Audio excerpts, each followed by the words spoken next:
You know, sometimes when I see two movies in one day, I start to kind of jumble up the plot lines of both of them.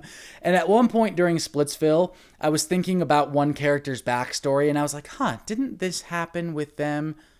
And then I was like, no, Dylan, that was The Conjuring. There's no fucking demons in Splitsville.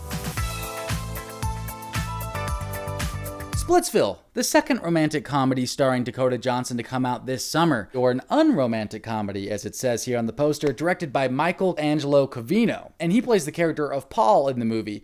And honestly, I would have guessed that the other lead character, Kyle Marvin, who plays Carrie, would have actually been the director, because I was unfamiliar with all of the names attached to this, but I saw that one of the main actors had also directed it, and in my head, I thought it was Carrie the whole movie. That has nothing to do with this review, but now that I looked it up, I was kind of a little bit surprised, because Carrie is kind of our main character in this film.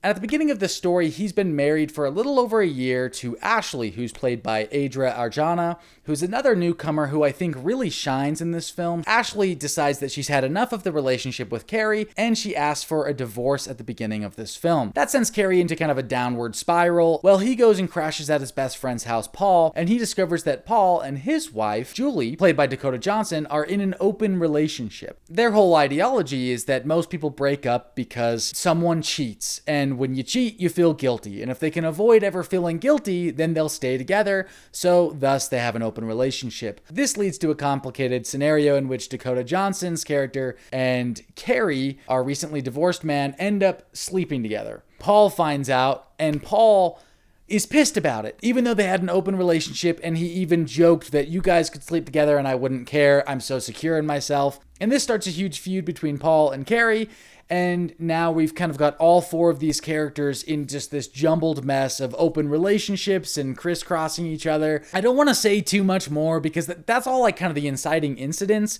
but it just kind of spirals further and further out of control from there with what these characters end up doing. And the tone of it is just balanced so perfectly by all four of its leads. And like I said, I was only familiar with Dakota Johnson, who, you know, she kind of has this very dry and straight delivery anyway. She actually fits very well into the tone of this movie, unlike Materialist, which is very dry, but then in a way that just comes across not that good, in my opinion. I know, controversial. Go watch my Materialist review if you think otherwise. But here, this is effective, quirky, dry humor, in my opinion. And I was really impressed with the performances throughout this movie, particularly by our main lead, Kyle Marvin, who plays Carrie. He's just this really lovable, kind-hearted, good-willed guy, and he kind of tries to still live in the house with his ex while they're still kind of married and going through the divorce. And he just starts befriending all of these other guys that are coming in and sleeping with his wife. He starts just forming this group of bros that they watch movies together, that they hang out, and he's like helping them find jobs. And it's just because he's such like a kind person and so easy to get along with. There's also this fight sequence in the film where Carrie and Paul are going at each other, and it's just drawn out for a really long time, but in the best way possible. It had me absolutely dying. It was so good. Now, Michael Angelo Covino, who played Paul, in contrast to Carrie, they had like the perfect counter chemistry to each other. First of all, he's a very wealthy character and he's very well off, but he's very showboaty in how he communicates it and kind of brag about the wealth that he has. But it's clear he's a little bit of a habitual liar too, because the price of these things just keeps changing. It's such a hateable character for how lovable he ends up portraying him. Honestly, it was unlike any other comedic performance that I feel like I've ever seen in a movie. And I really, really enjoyed him. And then, yeah, finding out that he's also the writer-director, it really does make a lot of sense. And I think there was a lot of care and craft put into this film. And you can tell in just the little details. Like, I think it's worth going to see in theaters because there was a really good sound system in the theater that I went to.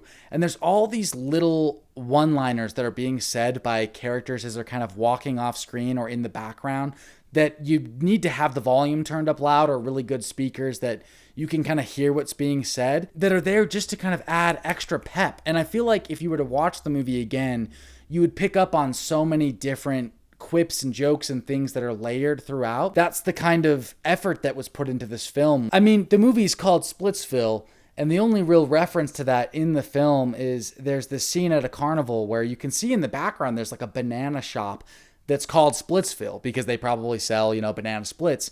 But it's only ever in the background of one shot in this movie, and it's even a little bit blurred. Clearly that was framed and put into the film, but it wasn't highlighted or even emphasized. It's just this little nod. And I'm like, that's the kind of attention to detail that this movie has throughout. I want to see the film again because I'm just going to get so much more out of it each time. It's by far one of the most original and unique comedies that I have seen in a very long time. Also, there are a lot of dicks in this film.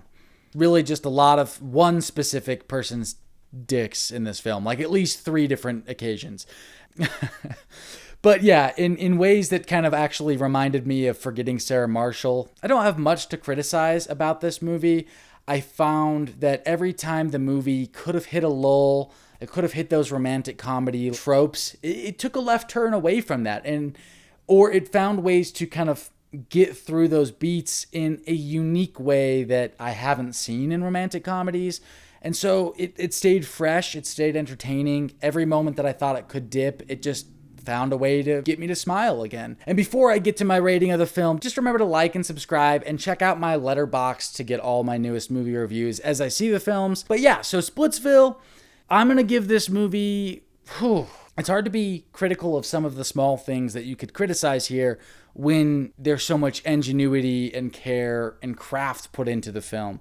So for me, I'm going to give this 90 banana splits out of 100 banana splits. Like, a really, really good time watching this movie. And maybe it's because I had just watched The Conjuring and my heart was doing this and I was terrified and I needed to kind of lighten the mood. I don't know, but I do recommend that double feature pairing. Let me know what you guys thought of Splitsville in the comments below. I love you guys. We'll see you in the next one.